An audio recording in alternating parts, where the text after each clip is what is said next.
বিজেপির যোগদান করার বাদে পয়লা বারোর মতো শিলচরের সাংসদ সুস্মিতা দেবে বিজেপি কার্যালয়ের সংবর্ধনাত বাসিছেন।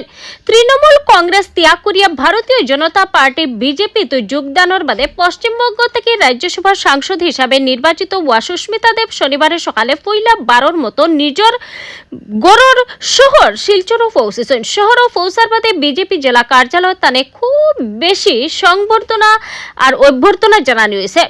উপস্থিত আসলে দলের এক পাড়ার নেতা কর্মীরা। সংবর্ধনা অনুষ্ঠানে বক্তব্য রাখতে গিয়ে সুস্মিতা দেবে বিজেপির কেন্দ্রীয় নেতৃত্বের প্রতি কৃতজ্ঞতা প্রকাশ করছেন। তাই কইছেন তৃণমূল কংগ্রেস ছাড়ার সময় তানোর কোনো ব্যক্তিগত শর্ত বা প্রত্যাশা আসল না। প্রধানমন্ত্রী নরেন্দ্র মোদী আর কেন্দ্রীয় স্বরাষ্ট্রমন্ত্রী অমিত শাহ তানোর উপর আস্থা রাখিয়া তানে রাজ্যসভার সদস্য হওয়ার সুযোগ দিয়েছেন, যেটা তানোর কাছে খুব বেশি গর্ব আর সৌভাগ্যের বিষয়। তাই কইছেন যে দল আমার উপরে যে আস্থা রাখছে এই আস্থার মর্যাদা রক্ষা করতে আমি সর্বোচ্চ নিষ্ঠা আর আন্তরিকতার লগে কাজ করিয়া যাই। ভবিষ্যৎ পরিকল্পনা প্রসঙ্গে সুস্মিতা দেবে জানাইছেন যে তানোর দায়িত্ব শুধু পশ্চিমবঙ্গের মাঝেও সীমাবদ্ধ থাকত না।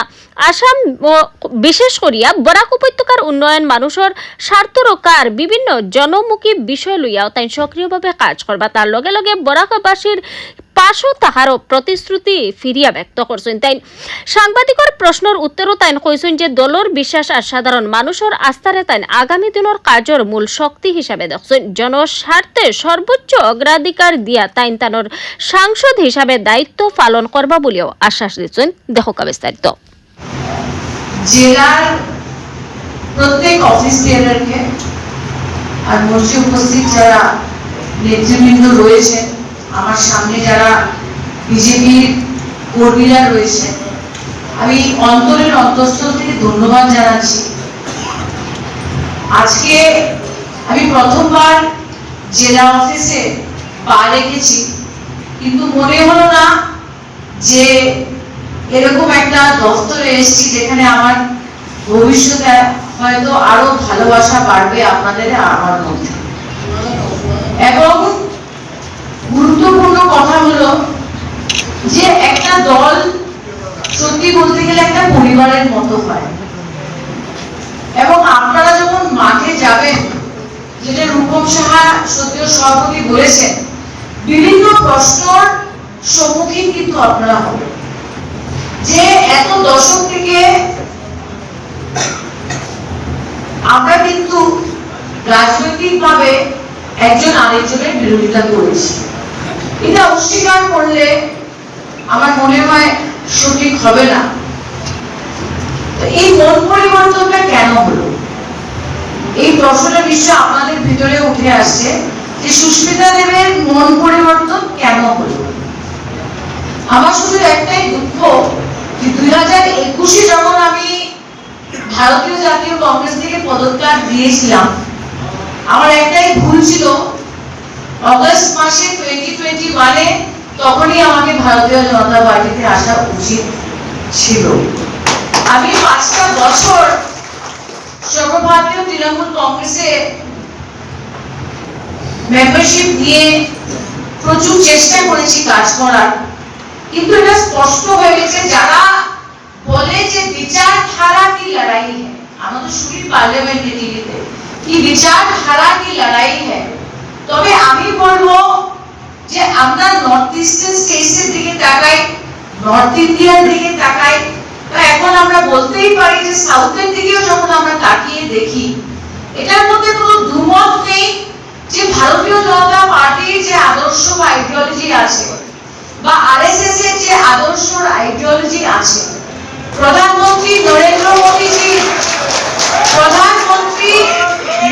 মোদীজির ভিশনটা এই দেশের জন্য রয়েছে, এবং ন্যাশনাল সিকিউরিটি হোক বা ইন্টারনাল সিকিউরিটি হোক, সেটা সামনে রেখে ভারতবর্ষের স্বরাষ্ট্রমন্ত্রী অমিত শাহজির যে ভিশনটা রয়েছে, আর অত্যন্ত গুরুত্বপূর্ণ, যাকে আমি অনেক দশক থেকে আমার বাবার পরিযোগী রাজনৈতিক গুরু মেনে থাকি, উনি হলেন আসামের সদ্য মুখ্যমন্ত্রী ডক্টর হেমন্ত বিশ্ব শর্মা।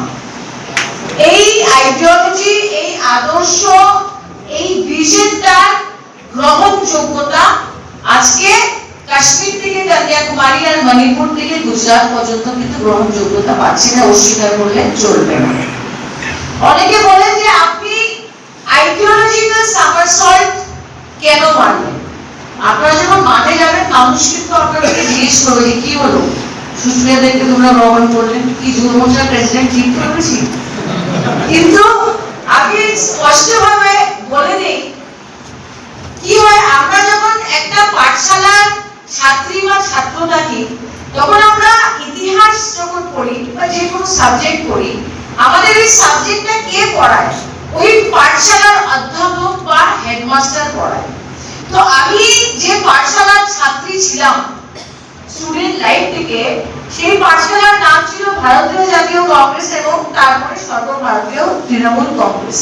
তো সেই পাঠশালার হেডমাস্টার আমাকে বুঝিয়েছে যে বিজেপির আইডিওলজি কি আর আরএসএস এর আইডিওলজি। কিন্তু ভারতীয় জনতা পার্টিতে জয়েন করার আগে 9 জুলাই আমি কিন্তু আমার ইস্তফাটা দিয়েছিলাম 9th জুন বা 10th জুনে দিয়েছিলাম। এক মাস যেরকম কম্পিউটারের হার্ড ডিস্কে রিবুট করা হয়, আমি আজকে রুমনাকে ধন্যবাদ জানাচ্ছি, আমাকে দুটো বই দিয়েছেন, এটা পড়তে হবে। কিন্তু এছাড়া ভূপেন্দ্র যাদবজি মাননীয় মন্ত্রী এবং পশ্চিমবঙ্গের যিনি দায়িত্বে ছিলেন, উনি আমাকে একটা বই গিফট করেছিলেন যখন প্রথমবার দেখা করলো। সো যেভাবে কম্পিউটার রিবুট হয় আমাকে নতুন করে শিখতে হয়েছে, কারণ আগে যে চশমা পরে আমি বিজেপির দিকে তাকিয়েছি বা বিজেপির আইডিওলজির দিকে তাকিয়েছি বা আরএসএস এর অ্যাক্টিভিটির দিকে তাকিয়েছি, সেটা কিন্তু ওই পাঠশালার হেডমাস্টার আমাকে শিখিয়েছে। কিন্তু এটা আমি অস্বীকার করবো না, আজকে আপনাদের মধ্যে দাঁড়িয়ে যদি আমি বলি যে আমি সব শিখে নিয়েছি, আমি আরএসএস এর হিস্ট্রি ইতিহাস সব জানি বা বিজেপির ব্যাপারে সব শিখে নিয়েছি, এটা বলা সঠিক হবে না। আমার ধারণা যে আগামী দিনে আপনাদের সঙ্গে যখন কাঁধে কাঁধ মিলিয়ে কাজ করব, হাতে হাত মিলিয়ে কাজ করব, আপনাদের কাছ থেকে আমার অনেক কিছু শেখার আছে, সেটা আমি মাথা পেতে নিশ্চয়ই শিখব। এটার মধ্যে বাড়াবার জন্য একটু সময় লাগবে, কারণ প্রতিদ্বন্দ্বিতা হয়েছে 3 দশক। কিন্তু আমি একটা কথা বলি যে আজকে যে আমরা রাজ্যসভা থেকে রিজাইন করে পশ্চিমবঙ্গতে ভারতীয় জনতা পার্টির সিম্বল নিয়ে দাঁড়িয়ে জিতে এসেছি, এটার পিছনে যাদের বলিদান রয়েছে, দেখেন পশ্চিমবঙ্গতে যারা তৃণমূল স্তরের কর্মীরা রয়েছে, ওরা রক্ত দিয়েছে, ঘাম দিয়েছে, পরিশ্রম করেছে, তারপরে বিজেপির সরকার আজকে পশ্চিমবঙ্গতে এসেছে। আজকে প্রথমেই আপনাদের দপ্তরে এসে আমি কিন্তু মঞ্চে একটা আসন পেয়েছি, কিন্তু আমার দিকে আগে অনেকে হয়তো বিজেপি করছেন, আজকে হয়তো লাস্টের মধ্যে বসা আছেন বা মধ্যে বসা আছেন। কিন্তু এই জায়গায় জায়গাটা আমাদের কেন দেওয়া হয়েছে, সেটা বিশেষ কারণ রয়েছে। আজকে আমরা বিজেপিতে কেন ইস্তফা দিয়ে রাজ্যসভার সিটটা ছেড়ে এসেছি, কারণ এটার পেছনে প্রাইম মিনিস্টার মোদির একটা স্বপ্ন আছে। স্বপ্নটা কি? যে উইমেন্স রিজার্ভেশন হবে। স্বপ্নটা কি? যে ওয়ান নেশন ওয়ান ইলেকশন হবে। স্বপ্নটা কি? যে ডিলিমিটেশন হবে। সো অনেকে প্রশ্ন করবে, আমি জাস্ট আপনাদের বড় ছবিটা দেখাতে চাইছি।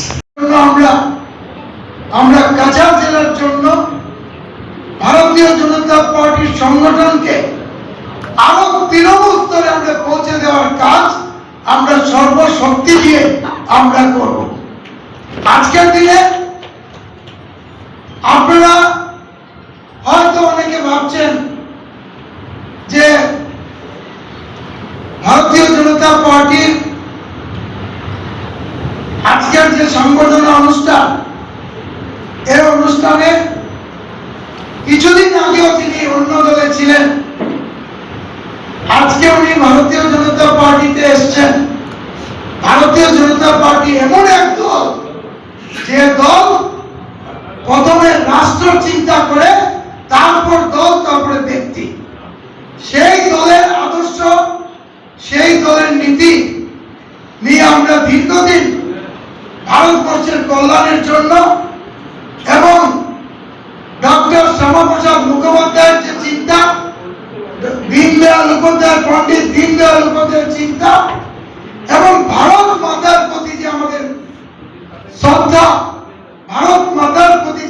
কল্যাণের জন্য যে দল দীর্ঘদিন থেকে সংগ্রাম করে কাজ করে যাচ্ছে, সেই দলের হয়ে যারা আমরা আজকের দিনে আমরা কাছাড় জেলা নয় সমস্ত ভারতবর্ষে নরেন্দ্র মোদীজির যে চিন্তা যে ভারতবর্ষকে একটি বিকশিত ভারত করার লক্ষ্যে যে অবিরাম যে আমাদের প্রচেষ্টা, সেই প্রচেষ্টা আমাদের আগামী দিনে আমাদের শক্তি যোগাবে এবং আমাদের কাছে আমাদের অনেক ভারতীয় জনতা পার্টির শক্তিকে আরো বৃদ্ধি করার ক্ষেত্রে আমাদের প্রয়াস এবং আমাদের সব সাংসদ সব কার্যকর্তা মিলে আমরা চেষ্টা চালিয়ে যাব।